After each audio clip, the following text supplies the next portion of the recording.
صدیاں گزر جانے کے بعد بھی اس بے نتیجہ بحث سے سکون حاصل نہ ہوا۔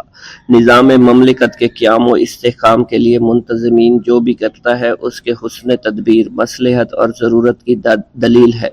باغبان جانتا ہے کس پودے کو پانی اور کھاد سے اور کس پودے کو دوہن سے اکھاڑ کر پھینکنا چاہیے۔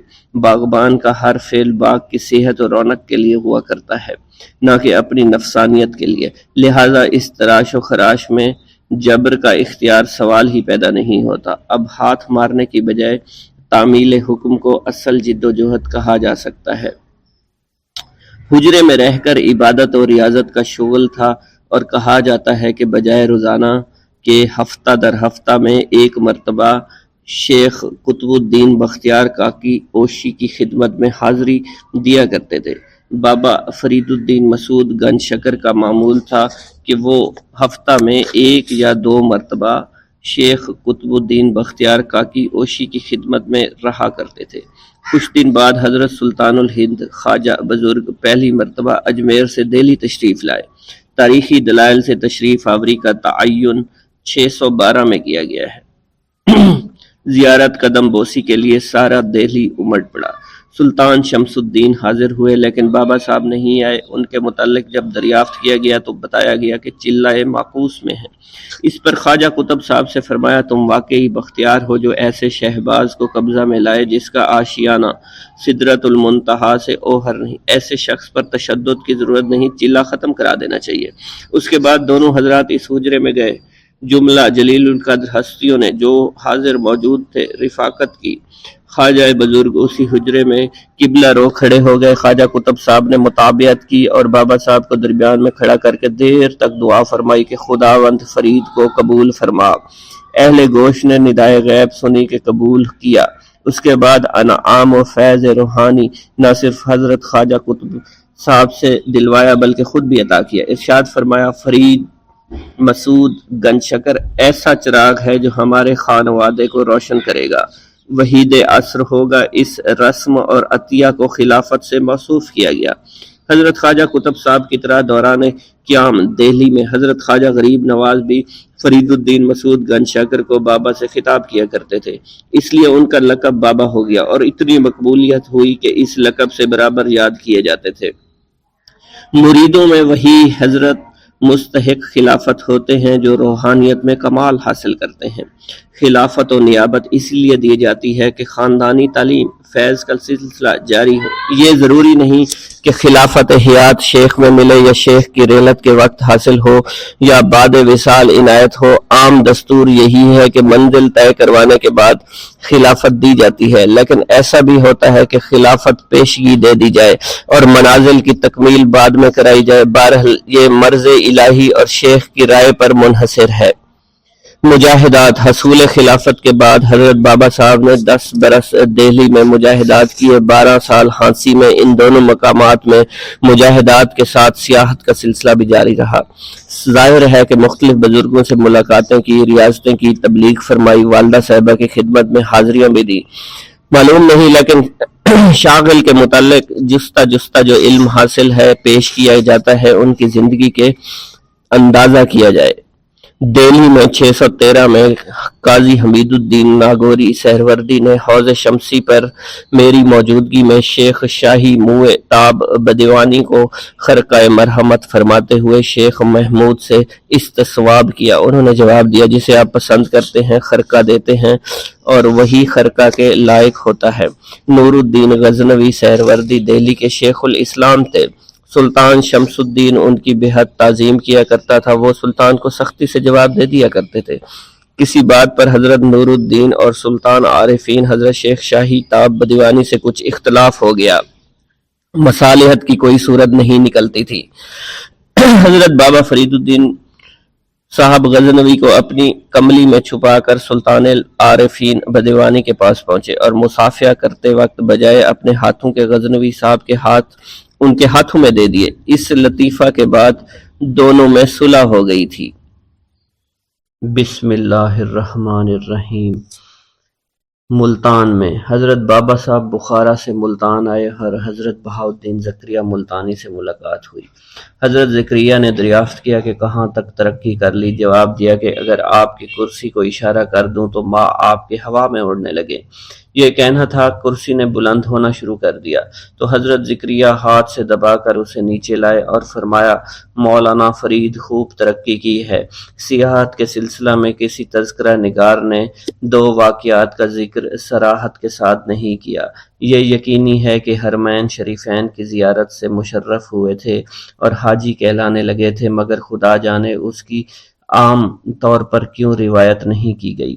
دوسرے یہ کہ ملتان پہنچ کر والدہ صاحبہ کی خدمت میں حاضر ضرور ہوئے تھے۔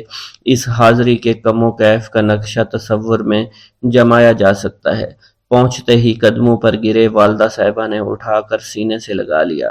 طرفین کی طرف خوشی نے گریہ کی صورت اختیار کر لی۔ آخر کار تکان اور نقاہت ملاحظہ کر کے والدہ صاحبہ نے تسلی دی کہ سفر نمونہ سکر ہوتا ہے، اس لیے مشقت و کمزوری ناقابل توجہ ہیں۔ پھر باطنی جائزہ لے کر فرمایا، سفر وسیلہ ظفر بھی ہوا کرتا ہے بیٹا، الحمدللہ تمہیں ظفر و نصرت نصیب ہوئی ہے۔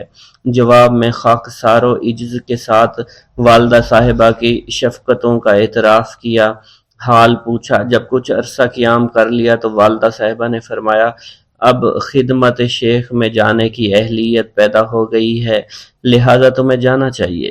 یہ حکم پا کر خوشی سے اچھل پڑے، قدموں پر سر رکھ دیا۔ دستور یہ ہے کہ نامور ہستیوں کے نسب کا تذکرہ خصوصیت کے ساتھ لکھا جاتا ہے۔ اس میں شک نہیں کہ خون کی تاثیر وراثت میں پہنچتی ہے۔ نجابت و شرافت سے انکار ممکن نہیں۔ اعلیٰ ظرفی، اعلیٰ فہمی کی دلیل ہوا کرتی ہے، مگر نسب محض ذات و صفت اور امتیازی شناخت ہے۔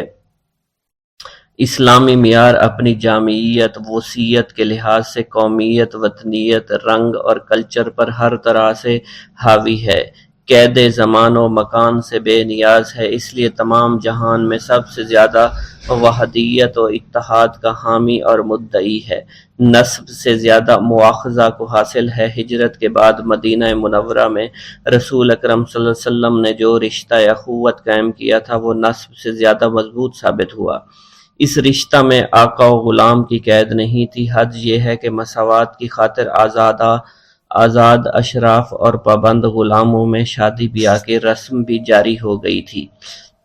بابا فرید الدین مسعود گنج شکر بدخشاں میں شہر کے بار غار میں شیخ عبدالواحد قیام پذیر تھے اور یہ حضرت ذوالفنون مصری کے مرید تھے۔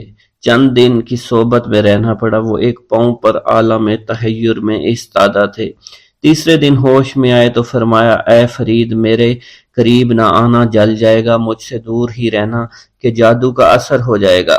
پھر اپنی داستان سنائی کہ 70 سال سے اسی جگہ پر ہوں، ایک عورت کو دیکھ کر باہر جانے کا ارادہ کیا تھا، آواز آئی، محبت کا دعویٰ تو ہم سے تھا، میں نے فوراً اپنی ٹانگ کاٹ کر پھینک دی۔ اب 30 سال سے حیرت میں ہوں کہ قیامت میں کس طرح منہ دکھاؤں گا۔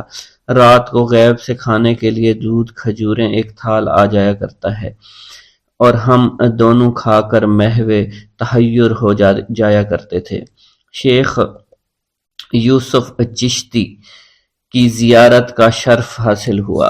بابا فرید الدین مسعود گنج شکر چشت تشریف لائے اور یہاں یوسف چشتی رحمۃ اللہ علیہ کی زیارت سے مشرف ہوئے۔ ایک صوفی نے تعبیر دریافت کی، خواب میں دیکھا کہ میری موت قریب ہے، فرمایا تم سے صبح کی نماز فوت ہو گئی تھی۔ درد کا فوت ہو جانا موت کے ہم معنی ہوا کرتا ہے۔ جب دن کا وظیفہ ترک ہو جائے تو اسی دن رات کو پورا کر لینا چاہیے۔ دمشق میں بابا فرید الدین مسعود گنج شکر دمشق پہنچے۔ ایک بزرگ شہاب الدین زندوسی تھے، ان کو کسی نے اطلاع دی کہ ان کا مرید اہل دنیا سے میل جول رکھتا ہے۔ مرید کو بلا کر گڈری چھین لی گئی، نکال دیا اور صوف خرقہ کے لائق نہیں۔ جب مغلوں نے نیشا پور پر حملہ کیا تو حاکم شہر نے حضرت فرید الدین عطار سے دعا کی استطاعت کی۔ فرمایا دعا کا وقت گزر گیا، اب تقدیر پر شاکر رہ کر بلائے الہی کے لیے تیار ہو جا۔ یہاں ایک ذاکر بزرگ پر محویت طاری رہتی تھی۔ تشریح یوں فرمائی کہ باری تعالیٰ کا ارشاد ہے، جب میری یاد مومن بندے پر غالب آتی ہے تو میں اس سے محبت کرنے لگتا ہوں۔ غزنین چند درویشوں کے ساتھ یاد الہی میں رات گزاری۔ ان میں سے ایک درویش مرض و اسہال میں مبتلا تھا، ہر قضائے حاجت کے بعد غسل کرتا تھا۔ 120 رکعتیں پڑھنے کے لیے 60 مرتبہ غسل کیا گیا، آخری مرتبہ جو غسل کیا تو جاں بحق ہو گیا۔ ایک غار میں ایک خدا ترس یاد الہی میں مشغول تھا اور 30 سال سے وہیں مقیم تھا۔ عالم غیب سے خوراک ملا کرتی تھی، لیکن جب کبھی نہیں ملتی تھی تو بھی شکر ادا کیا کرتا تھا۔ ایک دن ہم دونوں نے نماز پڑھی، خیال آیا کہ روزے کا افطار کس طرح ہوگا۔ کھجور کا درخت قریب تھا، ہلایا تو 10 کھجوریں گر پڑیں، 5 مجھے دیں، 5 خود کھائیں، پھر پاؤں زمین پر مارا تو پانی نکل آیا۔ ہم نے ہمہ وقت مصلے کے نیچے سے نکال کر دیکھا تو مجھے اشرفیاں دیں۔ اس بزرگ نے حضرت بابا فرید الدین مسعود گنج شکر کو مصلے کے نیچے سے کچھ اشرفیاں عطا کر دیں۔ سفر شام ایک بزرگ کے یہاں بابا فرید الدین مسعود گنج شکر رحمۃ اللہ علیہ نے حاضری دی۔ ایک اور بزرگ ان سے دریافت کرنے لگے کہ اپنے ایک مرید کو خرقہ دینا چاہتا ہوں، آپ کی کیا رائے ہے؟ جواب دینے کے بجائے انہوں نے کچھ اور بات شروع کر دی۔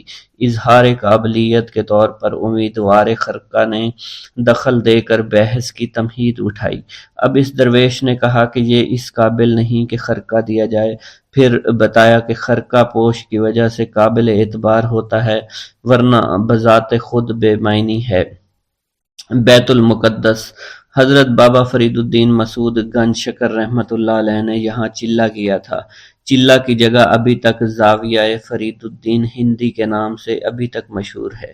اس کے متعلق وقف بھی ہے اور زائرین بغیر کرایہ کے ان حجروں میں قیام کیا کرتے ہیں۔ سبحان اللہ۔ حضرت اجل شیرازی کے یہاں حاضری دی، دیکھتے ہی فرمایا اے لنگر عالم نیک آدمی، چند دن ان کی خدمت میں قیام پذیر کیا۔ ان کی خانقاہ سے کوئی شخص محروم نہیں جاتا تھا، کچھ نہ کچھ ہوتا تو سوکھا خرمہ دے کر دعا کرتے کہ اللہ رزق میں برکت دے۔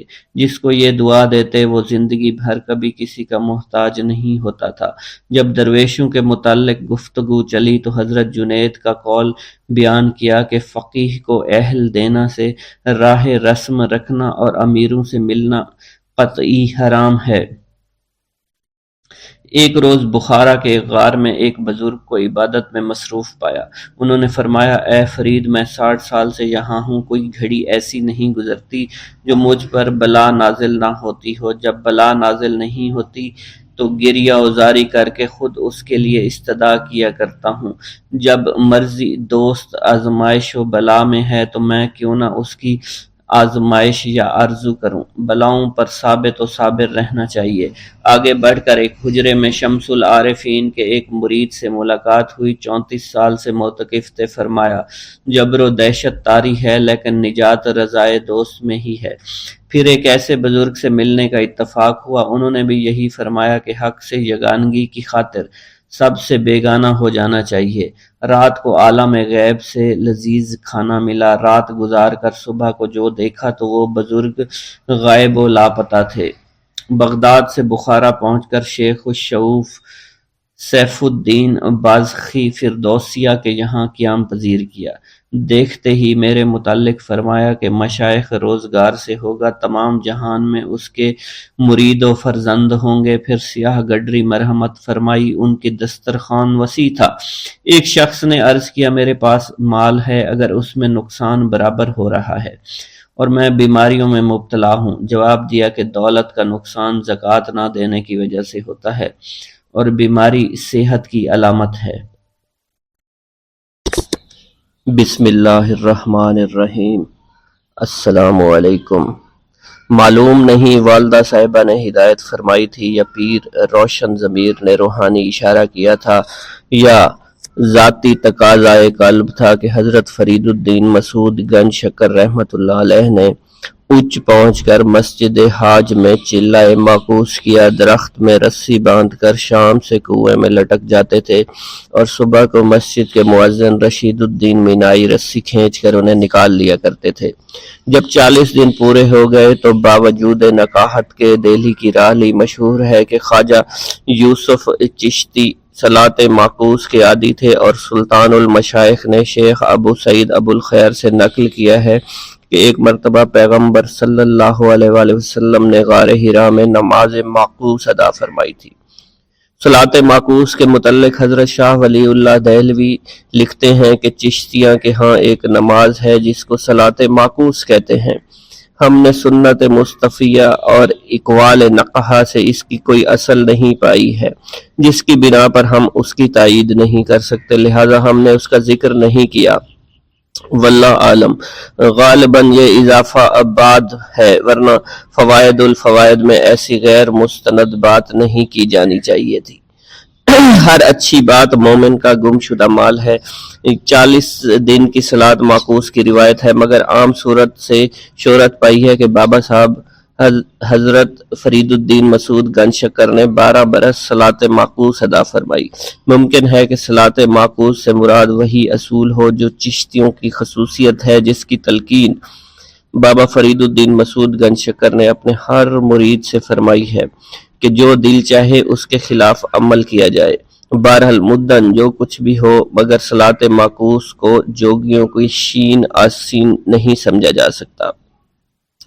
رمضان کی دوسری تاریخ تھی۔ اسی روز شہید محبت خواجہ بختیار کاکی اوشی کی محفل میں قاضی حمید الدین ناگوری سہروردی، مولانا شمس الدین ترک، مولانا کرمانی، بدر الدین غزنوی رحمت اللہ علیہ موجود تھے، اور ذکر یہ تھا کہ شیخ میں اس قدر دل کی قوت اور ضمیر کی صحبت ہونا چاہیے کہ جس کو مرید کرے اس کے سینے کی زنگار اپنی قوت باطنی سے صاف کر کے ثقیل کر دے اور راز ہائے فطرت سے آگاہ ہو جائے۔ اسی دن اسی وقت حضرت فرید امید بہم کے ساتھ بھرے ہوئے دربار میں حاضر ہوئے، داخل ہوتے ہی شوق و شعور اور علم نے ساتھ چھوڑ دیا، جدائی کی مدت مدید نے ایک دیوار کھڑی کر دی، نہ یہ کچھ کہہ سکے اور انہوں نے کوئی رخ دیا۔ مولانا شمس الدین ترک نے آداب مجلس کے مطابق بیٹھ جانے کا بھی اشارہ کیا، مگر خبر ناباشد کھڑے کے کھڑے رہے۔ بدحواسی سراسیمگی کی وجہ سے وہ طے نہ کر سکے کہ تعارف کی کیا صورت نکال لی جائے۔ مسجد ملتان میں توجہ فرمائی کی یاد دلائی، ان نافع پڑھنے کا حوالہ دیں یا تکمیل تعمیل کے بعد حاضر ہونے کی ہدایت کا ذکر کریں، اور پھر کیا انہیں معلوم کہ خیال ہو بھی یا نہ ہو، حیرانی و پریشانی کی اس حالت میں کانوں نے سنا، مولانا فرید سب کام ختم کر کے آئے ہو؟ سننا تھا کہ سر بش سجود ہو گئے، قدم لیتے ہی ایسا محسوس ہوا نہ حجاب رہا نہ معایرت رہی، درمیانی دیوار ہٹ گئی، مفارقت کا تصور جاتا رہا۔ حضرت خواجہ قطب الدین بختیار کاکی اوشی رحمت اللہ علیہ نے فرمایا، مردان خدا ایسے ہی مدارج طے کرتے ہیں، مگر یہ سعادت ہر ایک کو نصیب نہیں ہوتی، یہ محض فضل الہی پر منحصر ہے، لیکن ہر حال میں کسی نہ کسی مقام پر پہنچنے کی کوشش کرنا چاہیے۔ صدق و خلوص ہی کے ذریعے مقام قرب میں رسائی ہوتی ہے۔ معنی یہ ہوئے کہ سعی ناتمام ہی فضل الہی سے ہوا کرتی ہے۔ یہ کہہ کر چہار ترکی کلہ مرحمت فرمائی اور بے حد لطف فرمایا۔ شیخ الاسلام نے گفتگو جاری رکھتے ہوئے اس سے پہلے بیعت رضوان کی تفصیل بیان کی تھی کہ حدیبیہ کے موقع پر حضرت عثمان کو کفار سے گفتگو کرنے بھیجا گیا تھا، اتنے میں افواہ اڑی، قید کر لیے گئے۔ مسجد میں جوش پیدا ہوا، نبی کریم نے کفار سے لڑنے کے لیے جملہ صحابہ سے بیعت لی، پھر حضرت عثمان غنی کی طرف سے یوں بیعت لی کہ اپنے ایک ہاتھ کو ان کا ہاتھ فرض کیا اور اپنا دوسرا ہاتھ دست مبارک اس پر رکھا۔ غرض اس مثال سے سمجھایا کہ تجدید بیعت کی اسی دن سے بنیاد پڑی۔ اب حاضرین جلسہ کے سامنے حضرت فرید الدین مسعود گنج شکر کو تجدید بیعت سے مشرف فرمایا گیا۔ سوال یہ ہوتا ہے تجدید بیعت کی ضرورت کیوں پیش آئی؟ کون سی غلطی ہو گئی تھی؟ مدت فراق میں بظاہر دوری معلوم ہوتی تھی، مگر روحانی صورت سے معیت رہتی ہے۔ اب اس کی وجہ یہ ہو سکتی ہے کہ جس کے رتبہ ہے سو ان کو مشکل ہے، آنے واحد کے لیے وحشت میں ہی صحیح، مگر یہ خطرہ کیوں کرایا، کیوں خیال ہوا؟ بس اسی خطرے کی وجہ سے تجدید بیعت کی ضرورت پیش ہوئی۔ اس خطرے میں اہانت کی صورت نکل سکتی ہے۔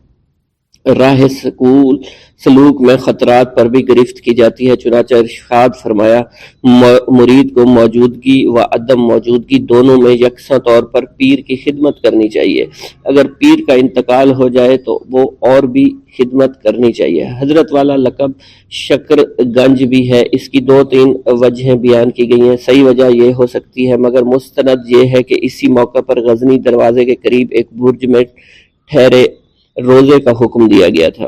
سیاحت و مجاہدات کے بعد ابھی حال ہی میں چلہ معکوس کیا، ان کے جسم کی حیثیت منجمد خیال سے زیادہ نہیں تھی۔ تکمیل کی گئی تیسرے روز افطار کے لیے کچھ نہ تھا، ایک شرابی نے کھانا لا کر پیش کیا، اسی سے افطار کیا، مگر معدے نے غذا قبول کرنے سے انکار کر دیا، قے بن کر خارج ہوگی۔ صبح کو جب حضرت شیخ کو ماجرا بیان کیا، فرمایا وہ کھانا خماری تھا، اچھا ہوا خارج ہو، اب ضرورت ہے کہ طے کا ایک روزہ اور رکھو، غیب سے جو میسر ہے افطار کرو، روزہ اور طے کا روزہ، اور پھر طے کے روزے پر طے کا روزہ۔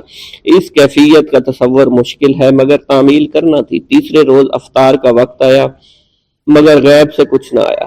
رات گزرے، شدت سنگی سے مجبور ہو کر زمین پر ہاتھ مارا، چند سنگریزے ہاتھ میں چپک گئے، عطیہ غیب سمجھ کر منہ میں ڈال لیے، مگر وہ شیریں تھے، خطرہ ہوا پھر کوئی فریب نہ ہو، فوراً اگل دیے۔ جب 3 مرتبہ یہی واقعہ پیش آیا، ہر مرتبہ شکر محسوس ہوئے تو سمجھا کہ یہی تحفہ غیب ہے۔ غیب کی پیشین گوئی کر دی گئی تھی، تحفہ غیب ملا بھی، لیکن زمین پر ہاتھ مارنا حصول کا ذریعہ تھا۔ یہ اضطراری سعی تھی، اس کو اختیاری جد و جہد نہیں کہا جا سکتا۔ اختیاری جد و جہد پر اعتماد نہیں رکھنا چاہیے، بلکہ الاسباب پر نظر رکھنا چاہیے، کیونکہ محنت و کوشش کا نتیجہ اپنے اختیارات سے باہر ہے۔ علم کی بے راہ روی اسی کو کہا جاتا ہے کہ اہل فلسفہ نے عقل و دماغ کو منتشر کرنے کے لیے جبر و اختیار کی بحث ایجاد کی، اور صدیاں گزر جانے کے بعد بھی اس بے نتیجہ بحث سے سکون حاصل نہ ہوا۔ نظام مملکت کے قیام و استحکام کے لیے منتظم جو کچھ بھی کرتا ہے وہ اس کے حسن تدبیر، مصلحت اور ضرورت کی دلیل ہے۔ ایک مرتبہ حضرت خواجہ معین الدین چشتی اجمیری رحمۃ اللہ علیہ سیر و سیاحت کرتے ہوئے ایک صحرا سے گزرے۔ وہاں آتش پرستوں کا ایک گروہ آگ کی پرستش میں مصروف تھا، اور وہ لوگ گروہ کی شکل میں آگ کے گرد حالہ بنا کر اس کی پرستش کر رہے تھے۔ یہ لوگ اس قدر ریاضت و مجاہدات کرتے تھے کہ 6 مہینہ تک دانہ پانی زبان پر نہ رکھتے تھے، اور ریاضت کرتے کرتے اس درجہ دل کی صفائی ہو گئی کہ فوراً دل کی بات بتا دیا کرتے تھے، اور لوگ ان کی باتیں سن کر گمراہ ہوتے چلے جا رہے تھے۔ آپ نے ان سے آگ کی پرستش کی وجہ پوچھی تو ان لوگوں نے جواب دیا، ہم آگ کو اس لیے پوجتے ہیں تاکہ دوزخ میں یہ آگ ہمیں تکلیف نہ پہنچائے۔ حضرت خواجہ معین الدین چشتی اجمیری رحمۃ اللہ علیہ نے فرمایا، دوزخ سے یہ بچنے کا یہ طریقہ درست نہیں۔ اس آگ کو جس نے پیدا کیا ہے اس کی پرستش کرو، پھر دیکھنا کہ کیا محال ہے کہ آگ تمہیں ذرا برابر بھی گزند پہنچائے۔ تم لوگ اتنے دنوں سے آگ کی پرستش کر رہے ہو، ذرا اس آگ میں ہاتھ تو ڈالو، تمہیں معلوم ہو جائے گا کہ یہ آتش پرستی کا کیا صلہ دیا کرتی ہے۔ ان آتش پرستوں نے جواب دیا، آگ کا کام تو جلانے کا ہے، ہمارا ہاتھ جل جائے گا، لیکن اس بات کا کیا ثبوت ہے کہ آگ حق پرستوں کو نہیں جلائے گی؟ حضرت خواجہ معین الدین چشتی نے فرمایا، دیکھو ہم اللہ کی عبادت کرنے والے ہیں، یہ آگ ہمارے جسم کو تو کیا ہماری جوتی کو بھی نہیں ہلا سکتی۔ یہ فرما کر حضرت خواجہ معین الدین چشتی نے اپنی ایک جوتی آگ میں ڈال دی، اور جوتی بہت دیر تک آگ میں پڑی رہی، لیکن آگ کا ذرا برابر بھی اثر جوتی پر نہیں ہوا۔ آپ کی یہ کرامت دیکھ کر سب آتش پرست مسلمان ہو گئے۔ اجمیر شریف میں تشریف لانے کے بعد حضرت خواجہ معین الدین چشتی اجمیری ظاہر حج بیت اللہ کے لیے حجاز مقدس تشریف نہ لے جا سکے تھے، مگر اجمیر شریف آنے والے حجاج بیان کرتے ہیں ہم نے ایام حج میں آپ کو حج ادا کرتے ہوئے دیکھا۔ حضرت خواجہ معین الدین چشتی کے کسی دشمن نے ایک آدمی کو چھری در بغل آپ کے پاس بھیجا۔ اس شخص نے حاضر ہو کر عرض کیا، حضور مجھے عرصہ سے دیدار اور قدم بوسی کا شوق تھا۔ خواجہ صاحب نے فرمایا، میں موحد ہوں، جو وعدہ کر کے آیا ہوں اسے پورا کر دے۔ یہ الفاظ سنتے ہی اس شخص پر لرزہ طاری ہو گیا اور وہ عرض گزار ہوا، حضور میں بے قصور ہوں، فلاں شخص نے مجھے آپ کے پاس بھیجا تھا، میں لالچ میں اندھا بن کر آیا، میرا قصور بس معاف فرما دیجیے۔ حضرت خواجہ معین الدین چشتی نے کمال خندہ پیشانی سے اسے معاف کر دیا اور وہ شخص اسی وقت تائب ہو کر حلقہ ارادت میں شامل ہو گیا۔ ایک مرتبہ قطب الاقطاب حضرت خواجہ قطب الدین بختیار کاکی بادشاہ وقت سلطان شمس الدین التمش کے ہاتھ میں ہاتھ ڈالے مصروف سیر و گشت تھے اور بعض عمرہ اور داعیان سلطنت بھی ہمراہ تھے۔ ایک بدکار عورت نے بادشاہ کے حضور آ کر فریاد کی، حضور میرا نکاح کروا دیں ورنہ میں عذاب خداوندی میں گرفتار ہو جاؤں گی۔ سلطان شمس الدین التمش نے کہا، تو کس سے نکاح چاہتی ہے؟ اس نے کہا، حضرت خواجہ قطب الدین بختیار کاکی کی جانب اشارہ کرتے ہوئے کہا، اس مرد کے ساتھ اور یہ قطب الاقطاب بنے پھرتے ہیں اور نعوذ باللہ انہوں نے میرے ساتھ حرام کاری کی ہے۔ پھر پیٹ کی جانب اشارہ کرتے ہوئے کہا، یہ انہی کا ہے۔ حضرت خواجہ قطب الدین بختیار کاکی کو یہ بیہودہ بات سن کر شرم و ندامت سے پسینہ آ گیا۔ بادشاہ عمرہ ششدر رہ گئے۔ آپ نے اجمیر کی طرف منہ کر کے فرمایا، یا پیر و مرشد میری مدد فرما دیجیے۔ حضرت خواجہ قطب الدین بختیار کاکی کا فرمانا تھا کہ فوراً ہی سامنے سے حضرت خواجہ معین الدین چشتی اجمیری تشریف لاتے ہوئے دکھائی دیے۔ آپ اور بادشاہ قدم بوس ہوئے۔ حضرت خواجہ معین الدین چشتی نے دریافت فرمایا، بیٹا کیا بات ہے جو مجھے یاد کیا؟ حضرت خواجہ قطب الدین بختیار کاکی نے تمام ماجرا بیان فرما دیا۔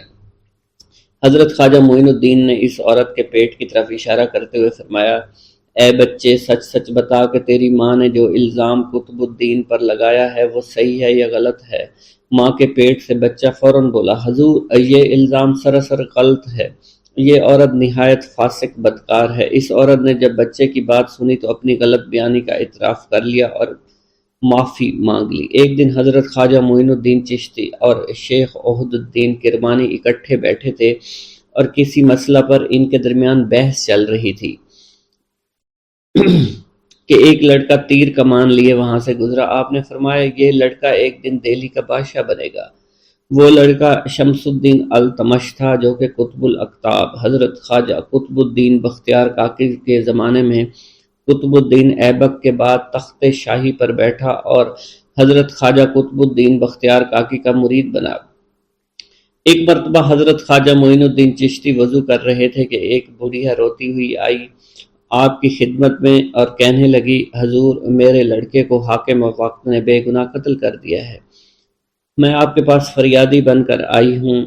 آپ اٹھ کھڑے ہوئے اور فرمایا، تیرا مقتول کہاں ہے؟ بڑھیا حضرت خواجہ معین الدین چشتی کو اپنے ساتھ اس جگہ لے گئی۔ آپ نے اس لڑکے کا سر دھڑ ہلا کر بارگاہ خداوندی میں دعا کی، وہ لڑکا زندہ ہو گیا اور دونوں ماں بیٹا آپ کے مرید بن گئے۔ واللہ اعلم۔ کتب سیر میں منقول ہے، بابا فرید گنج شکر جن دنوں دہلی میں مرشد پاک قطب الاقطاب حضرت خواجہ قطب الدین بختیار کاکی کی صحبت میں تھے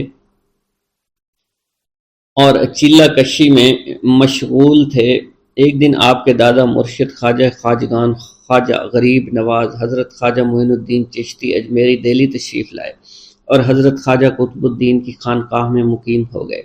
ایک دن حضرت خواجہ معین الدین نے حضرت خواجہ قطب الدین کے تمام مریدوں کو بلایا اور انہیں ان کی قابلیت کے موافق روحانی نعمت عطا فرمائی، اور جب فارغ ہو چکے تو فرمایا، کوئی رہ تو نہیں گیا؟ قطب الاقطاب حضرت خواجہ قطب الدین بختیار کاکی نے عرض کیا، حضور ایک مرید ہے جو اس وقت چلہ میں مشغول ہے، ہم خود اس مرید کے پاس جائیں گے۔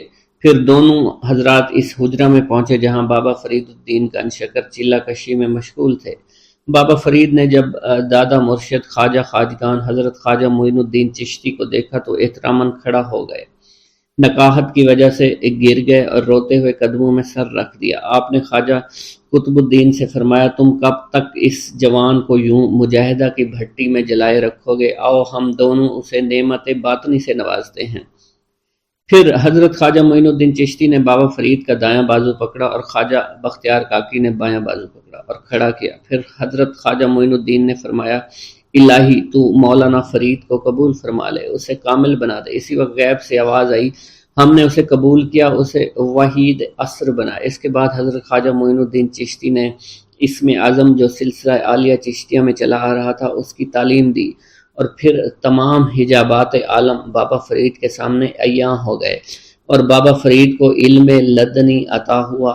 آپ نے حضرت خواجہ قطب الدین بختیار کاکی سے فرمایا تم نے دو شہباز قابو کیا جس کا پسیرا سدرۃ المنتہا پر ہے، اور یہ ایسی شمع ہے جو درویشوں کے خانوادہ کو روشن کرے گی۔ بابا فرید فرماتے ہیں کہ ایک مرتبہ سلطان الہند حضرت خواجہ معین الدین کے مزار پاک پر چلہ کر رہا تھا۔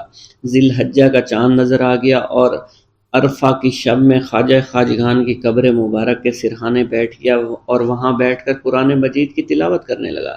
میں نے 15 سپارے پڑھ ڈالے اور پھر دوران تلاوت ایک حرف بھول گیا۔ اسی دوران خواجہ خواجگان کی قبر مبارک سے آواز آئی تم نے فلاں حرف چھوڑ دیا ہے، اسے پڑھو۔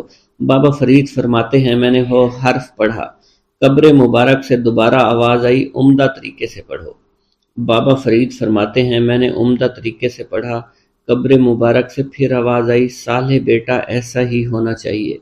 بابا فرید فرماتے ہیں جب میں قرآن مجید کی تلاوت کر چکا تو میں نے خواجہ خواجگان کے قدموں میں اپنا سر رکھ دیا اور عرض کیا حضور آپ بہتر جانتے ہیں کہ بروز حشر میرا شمار کس گروہ میں ہوگا۔ بابا فرید الدین گن شکر فرماتے ہیں قبر مبارک سے آواز آئی جو 4 رکعت نماز نفل پڑھتا ہے وہ جنتی ہے۔ بابا فرید فرماتے ہیں میں نے خواجہ خواجگان کی قبر مبارک کو بوسہ دیا اور بسم اللہ الرحمن الرحیم۔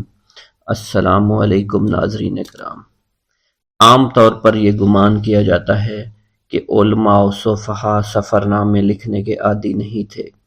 اگر جملہ مشاہدات و تجربات قلم بند کر لیے جاتے تو آج دنیا کا نقشہ اور ہوتا۔ البتہ ان حضرات نے برسبیل تذکرہ پند و نصائح کے سلسلے میں جسہ معلومات ہمیں پہنچائی ہیں۔ ان صاحبان کے ملفوظات اور تذکروں کو ان کے سوانح حیات کی مسلسل و مکمل تاریخ کسی نوعیت سے نہیں کہا جا سکتا۔ حضرت بابا فرید الدین مسعود گن شکر رحمۃ اللہ علیہ نے بھی اسی دستور کی تقلید کی۔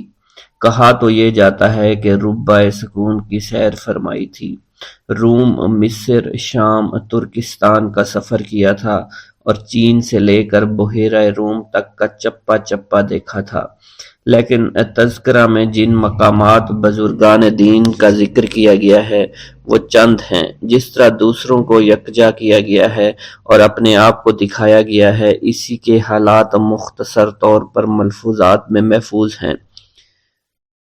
مختصر معلومات کی یہ پونجی اہل نظر کی نگاہ میں 100 خزانوں سے زیادہ قیمتی ہے۔ بے شک تاریخ کو مد نظر رکھ کر برہنہ قیاس سے بہترین سفرنامہ اسی سے تیار کیا جا سکتا ہے اور اس زمانہ کی تہذیب کا اندازہ بھی لگایا جا سکتا ہے۔ وہ بلا ترتیب حسب ذیل ہیں۔ اس زمانہ میں ہندوستان سے بغداد جانے کا راستہ براستہ بخارا ہوا کرتا تھا۔ شیخ الشیوخ حضرت شہاب الدین سہروردی کی خدمت میں حاضری دی۔ جب آپ بغداد پہنچے تو آپ نے حضرت شہاب الدین سہروردی کی خدمت میں حاضری دی اور کچھ عرصہ ان کے ہاں قیام کیا۔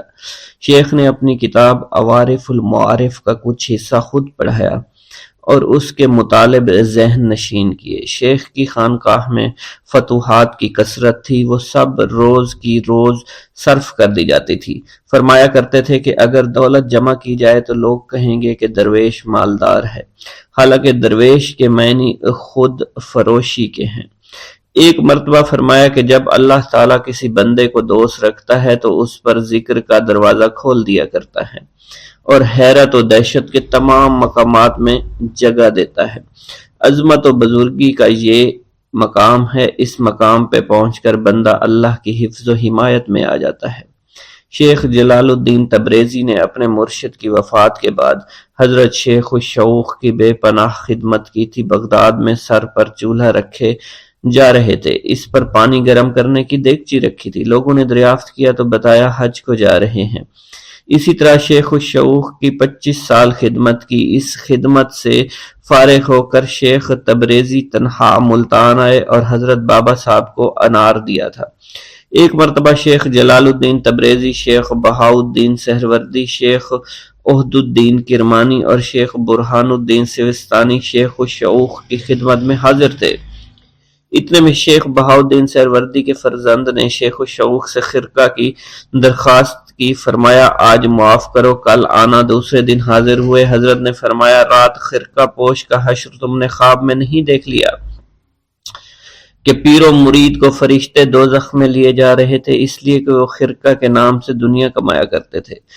پھر ارشاد کیا کہ جب تک انسان دنیاوی علائش سے صاف نہ ہو اسے خرقہ دینا چاہیے اور نہ اسے پہنانا چاہیے۔ ایک مرتبہ بغداد کے سفر میں مسجد کنیف میں حضرت شیخ عہد الدین کرمانی کے پاس متعدد عزیز حاضر تھے۔ مسئلہ درپیش تھا کہ لوگوں کی شکل و صورت، طبیعت، اوضاع اور اطوار مختلف کیوں ہوتے ہیں؟ حضرت کرمانی نے فرمایا حضرت عبداللہ بن عباس نے حضور صلی اللہ علیہ وسلم سے اسی قسم کا سوال کیا تھا تو جواب مرحمت فرمایا تھا کہ حق سبحانہ نے آدم علیہ السلام کے مختلف اعضاء مختلف زمینوں کی مٹی سے بنائے تھے، اسی واسطے ان کے فرزندوں میں فرق و اختلاف ہے۔ بغداد کے باہر ایک غار ہے، ایک سوکھے ساکھے درویش کو دیکھا، ان کی حالت کے متعلق دل میں فکر ہوئی تو انہوں نے خود بخود کہا کہ 40 برس سے اسی غار میں گھاس پھوس پر گزارا ہے اور ذکر الہی میں ہوں۔ ذکر الہی سے بڑھ کر اور کوئی نعمت نہیں ہے۔ نمبر 2، سیوستان۔ شیخ عہد الدین کرمانی کی خدمت میں حاضری دی۔ حضرت بابا فرید الدین مسعود گنج شکر ان کے بغل گیر ہونے کے بعد فرمایا ہے سعادت کہ تم ہمارے پاس آئے۔ چند اور درویش بیٹھے ہوئے تھے، ان کی فرمائش پر ہر صاحب نے اپنی اپنی کرامت دکھائی۔ سب سے پہلے خود کرمانی صاحب نے اپنی کرامت دکھانے کے طور پر کہا یہاں کا حاکم مجھے پریشان کیا کرتا ہے، آج وہ چوگان بازی کے لیے گیا ہے، اللہ ہی اسے صحیح سلامت واپس لائے۔ ابھی یہ بات ختم نہ ہوئی کسی نے خبر سنائی وہ گھوڑے سے گر کر مر گیا۔ اب مجھے حکم دیا گیا، میں نے عرض کیا کہ سب صاحبان اپنی آنکھیں بند کریں۔ آنکھ بند کرتے ہی ہم سب خانہ کعبہ میں تھے، آنکھیں کھولنے پر ہم سب اپنی جگہ پر موجود تھے۔ بقیہ درویشوں نے اپنے کمال کا یوں اظہار کیا کہ اپنے اپنے خرقے اپنے اوپر ڈال لیے، بعد میں دیکھا تو وہ سب غائب تھے، خالی خرقے پڑے رہ گئے۔ ایک دن حضرت سیوستانی کی خدمت میں جانے کا اتفاق ہوا۔ ایک شخص کو آتا دیکھ کر فرمایا حاجت مند آ رہا ہے، اس نے حاضر ہو کر اولاد کی دعا چاہی، چنانچہ کہا پھر فضل الہی سے اس کے ہاں لڑکا پیدا ہوا، اس لڑکے کو سجادہ دیا گیا اور اس نے 70 حج کیے۔ اس جگہ ایک اور بزرگ کی خدمت میں جانا ہوا، وہ کثرت ذکر کی وجہ سے عالم سکر میں تھے، ہوش میں آ کر بتایا کہ اس شغل سے سعادت ابدی حاصل ہوئی۔ بسم اللہ الرحمن الرحیم۔ السلام علیکم۔ حضور سیدنا غوث اعظم فرماتے ہیں میں 10 برس کی عمر میں اپنے شہر کے مکتب میں حصول علم کے لیے جایا کرتا تھا۔ اس وقت میرے ساتھ ملائکہ بھی ہوتے تھے جو میرے آگے پیچھے میری حفاظت کی غرض سے چلتے تھے۔ جب میں مدرسہ پہنچتا تھا تو وہ بار بار منادی کرتے تھے اللہ کے ولی کے لیے جگہ خالی کر دو، چنانچہ وہ میرے لیے جگہ خالی کر دیتے تھے۔ ایک مرتبہ میں نے ایک ایسے شخص کو دیکھا جس نے فرشتوں کی آواز سن کر کہا کہ یہ نہایت معزز گھرانے کا فرد ہے اور ان قریب اس کو وہ عظمت اور بزرگی حاصل ہوگی جس میں کوئی مزاحمت نہ ہوگی، اس کو ایسا قرب نصیب ہوگا کہ اس کو کوئی فریب نہ دے سکے گا۔ پھر 40 برس بعد میں نے اس شخص کو پہچانا، وہ شخص ابدالوں میں سے تھا۔ حضرت شیخ ابو سعود احمد بن ابی بکر سے مروی ہے، حضور سیدنا غوث اعظم نے فرمایا میں 25 سال تک تنہا عراق کے بیابانوں میں پھرتا رہا۔ میں لوگوں کو نہ جانتا تھا، لوگ مجھے نہیں جانتے تھے۔ اسی دوران میرے پاس رجال الغیب اور جنات تشریف لائے جنہیں میں طریقت اور رسول اللہ کی تعلیم دیا کرتا تھا۔ ابتدا میں جب میں عراق میں داخل ہوا تو حضرت خضر میرے ہم سفر تھے اور میں انہیں اس وقت سے پہچانتا نہیں تھا۔ ان کے ساتھ میرا معاہدہ ہوا کہ میں ان کے کسی حکم کی خلاف ورزی نہیں کروں گا۔ ایک مرتبہ انہوں نے مجھے ایک جگہ بیٹھنے کا حکم دیا، میں اسی جگہ 3 سال بیٹھا رہا۔ سال میں ایک مرتبہ حضرت خضر میرے پاس تشریف لاتے اور فرماتے یہی تیرا مقام ہے جہاں تجھے پہنچایا گیا ہے۔ اس عرصہ کے دوران تمام نفسانی خواہشات مجھ پر انسانی شکل میں وارد ہوئیں، لیکن اللہ نے مجھے ہر موقع پر استقامت عطا فرمائی اور مجھے ان خرافات سے بچائے رکھا۔ ابتدا میں میرا نفس مجاہدہ کا کوئی طریقہ اختیار کرتا تو میں اس پر قائم ہو جایا کرتا تھا اور کسی چیز کو قبول نہیں کرتا تھا۔ ایک طویل مدت تک اپنا گلا گھونٹتے ہوئے میں نے مدائن کے جنگلوں میں مجاہدات میں مشغول رہا۔ حضور سیدنا غوث اعظم فرماتے ہیں میں نے اپنے نفس کو مختلف مجاہدوں اور ریاستوں اور مشقتوں میں ڈالے رکھا۔ 1 سال تک میں گری ہوئی چیزیں اٹھا کر کھاتا رہا، اسی دوسرے سال میں صرف پانی پر گزارا کرتا رہا اور تیسرے سال میں نے کچھ نہ کھایا اور نہ پیا نہ ہی سویا۔ ایک مرتبہ شدید سردی کی وجہ سے میں ایوان کسریٰ کے کھنڈرات میں سویا تو رات بھر میں 40 مرتبہ احتلام ہوا۔ میں نے ہر مرتبہ دریائے دجلہ پر جا کر غسل فرمایا، پھر نیند کے خوف سے محل کے اوپر ایک ویران جگہ پر چڑھ گیا اور وہاں 2 سال تک قیام کیا، حتیٰ کہ سردی کے سوا کوئی شے کھانے کو میسر نہیں تھی۔ حضور سیدنا غوث اعظم فرماتے ہیں ہر سال ایک بزرگ آتے اور وہ مجھے اونی جبہ دے کر چلے جاتے۔ اسی طرح میں نے بے شمار طریقوں سے دنیا اور نفس سے چھٹکارا حاصل کرنے کی کوشش کی۔ لوگ مجھے دیوانہ سمجھتے تھے، میں برہنہ جسم جنگلوں میں چلا جاتا، کانٹوں پر لوٹا شور مچایا کرتا، میرے تمام بدن سے خون جاری ہو جایا کرتا۔ لوگ مجھے اٹھا کر شفا خانے لے جایا کرتے جہاں میری حالت مزید بگڑ جایا کرتی۔ ایک وقت ایسا آیا جب مجھ میں اور مردہ میں کوئی فرق نہ تھا۔ لوگ کفن لے آئے اور غسال کو بلوایا کہ وہ مجھے غسل دے۔ ابھی انہوں نے مجھے غسل دینے کے لیے ایک تختہ پر لٹایا، میری حالت درست ہو گئی، میں اٹھ کھڑا ہوا۔ طریقت کی ان پرخطر راہوں میں نہ تو میں کبھی خوف زدہ ہوا، نہ کبھی میرا نفس مجھ پر غالب پا سکا اور نہ ہی دنیا کی آسائش مجھے حیران کر سکی۔ حضور سید غوث اعظم فرماتے ہیں شیطان نے میرے گرد بے شمار جال بچھائے۔ جب میں نے ان سے کہا یہ کیا ہے، اس نے کہا یہ دنیاوی آلائشیں ہیں اور میں ان جالوں میں سے تم لوگوں کا شکار کیا کرتا ہوں۔ میں نے 1 سال تک شیطان کا مقابلہ کیا، اس کے بچھائے ہوئے تمام جالوں کو ختم کیا۔ اس کے بعد میرے سینے کو کھول دیا گیا اور مجھ پر بے شمار خلائق ظاہر ہوئے۔ حضور سیدنا غوث اعظم فرماتے ہیں میں نے دریافت کیا کہ یہ اللہ کیسے ہے؟ جواب ملا یہ خلق کے اسباب ہیں جو تم سے ملے ہوئے ہیں۔ میں سال بھر ان کی جانب متوجہ رہا یہاں تک کہ وہ مجھ سے جدا ہو گئے۔ جب مجھ پر باطن ظاہر ہوا تو میں اپنے قلب کو بہت سے علائق سے ملوث پایا۔ میں نے دریافت کیا یہ علائق کیا ہیں؟ جواب ملا یہ تمہارے ارادے، تمہارے اختیارات ہیں۔ چنانچہ 1 سال تک ان کی جانب متوجہ رہا یہاں تک کہ وہ سب علائق مجھ سے دور ہو گئے اور میرا قلب ان غلاظتوں سے نجات پا گیا۔ حضور سیدنا غوث اعظم فرماتے ہیں پھر میں نے توکل کے دروازے پر آیا میرا مقصد پورا ہو، لیکن جب میں توکل کے دروازے پر پہنچا بے شمار لوگ وہاں موجود تھے۔ میں ہجوم کو چیرتا بڑھا اور شکر کے دروازے پر پہنچ گیا، یہاں بھی لوگوں کا جمع غفیر موجود تھا، اسے بھی چیرتا آگے بڑھا اور مشاہدہ کے دروازے پر پہنچ گیا، یہاں پر موجود ہجوم کو بھی چیرتا ہوا اندر داخل ہوا، حتیٰ کہ سب سے آخر میں مجھے فقر کے دروازے پر لا دیا گیا۔ فقر کا دروازہ خالی تھا۔ جب میں اس دروازے میں داخل ہوا تو دیکھا جن جن چیزوں کو میں نے ترک کیا تھا وہ سب یہاں موجود تھی۔ یہاں مجھے ایک بہت بڑے روحانی خزانے کی فتوحات سے نوازا گیا، میرے لیے تمام دنیا کے خزانے کھول دیے گئے، مجھے روحانی عزت، دائمی غنا اور خالص آزادی عطا فرمائی گئی۔ میری تمام چیزیں جو میری ہستی اور میری صفات سب معدوم ہو گئی تھی، وہ میری ہستی کی جگہ کسی اور نے لے لی تھی۔ حضرت شیخ ابو سعید مخزومی نے حضور سیدنا غوث اعظم کو خرقہ خلافت سے نوازا اور فرمایا اے عبد القادر، یہ وہ خرقہ ہے جو حضور نبی کریم صلی اللہ علیہ وسلم نے سیدنا علی المرتضیٰ کو عطا فرمایا۔ سیدنا علی المرتضیٰ نے یہ خرقہ خواجہ حسن بصری کو عطا فرمایا، جس سے ہوتا ہوا یہ مجھ تک پہنچا، اور یہ تمہاری امانت تھی جو میں نے تم تک پہنچا دی۔ حضور سیدنا غوث اعظم نے جب خرقہ مبارک کو زیب تن کیا تو آپ پر بے شمار انوار و تجلیات کی بارش ہونا شروع ہو گئی۔